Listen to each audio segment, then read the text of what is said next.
ভারতের সেমিফাইনাল নিশ্চিত হয়ে গেছে গতকাল পাকিস্তানের বিপক্ষে 6 উইকেটের জয়ে।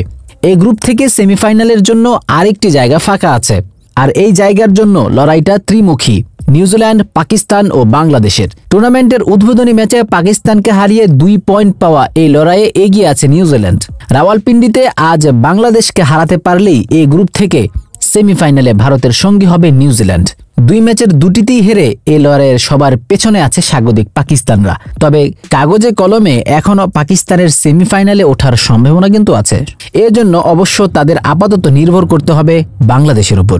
রাওয়ালপিন্ডিতে আজ বাংলাদেশ যদি নিউজিল্যান্ডকে হারিয়ে দিতে পারে, তাহলে বাংলাদেশ ও নিউজিল্যান্ডের সঙ্গে সেমিফাইনালের আশা টিকে থাকবে পাকিস্তানেরও। সেক্ষেত্রে 3 দলকেই তাকিয়ে থাকতে হবে গ্রুপের শেষ ম্যাচের দিকে। এই গ্রুপের শেষ 2 ম্যাচে নিউজিল্যান্ড খেলবে ভারতের বিপক্ষে এবং পাকিস্তানের বিপক্ষে খেলবে বাংলাদেশ। সেই 2 ম্যাচের ফলের উপর নির্ভর করবে সেমিফাইনালের ভাগ্য। নিউজিল্যান্ড যদি ভারতের কাছে হারে, আর যদি পাকিস্তান বাংলাদেশকে বড় ব্যবধানে হারাতে পারে, পাকিস্তানই খেলবে সেমিফাইনালে ভারতের সঙ্গে। আর এদিকে নিউজিল্যান্ড যদি ভারতের কাছে হারে এবং বাংলাদেশ পাকিস্তানের বিপক্ষে জেতে, তখন সেমিফাইনালে উঠবে বাংলাদেশ। আর নিউজিল্যান্ড যদি ভারতকে হারায় এবং বাংলাদেশ পাকিস্তানের কাছে হেরে যায়, সেমিফাইনালে উঠবে নিউজিল্যান্ড।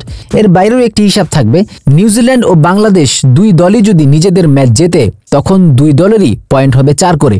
সেক্ষেত্রে সেমিফাইনালের ভাগ্য নির্ধারিত হবে নেট রান রেটে। তবে এসব জটিল হিসাবের প্রয়োজন হবে তখনই যখন বাংলাদেশ আজ নিউজিল্যান্ডের বিপক্ষে জিতবে। তো ডিয়ার ভিউয়ার্স, আপনার কাছে কি মনে হয়, আজকে কি বাংলাদেশ তার ভাগ্য নির্ধারণ করতে পারবে? বাংলাদেশ কি সেমিফাইনালে যেতে পারবে? আপনার কি মনে হচ্ছে? আপনার গুরুত্বপূর্ণ মতামতটি অবশ্যই কমেন্ট বক্সে জানাতে ভুলবেন না।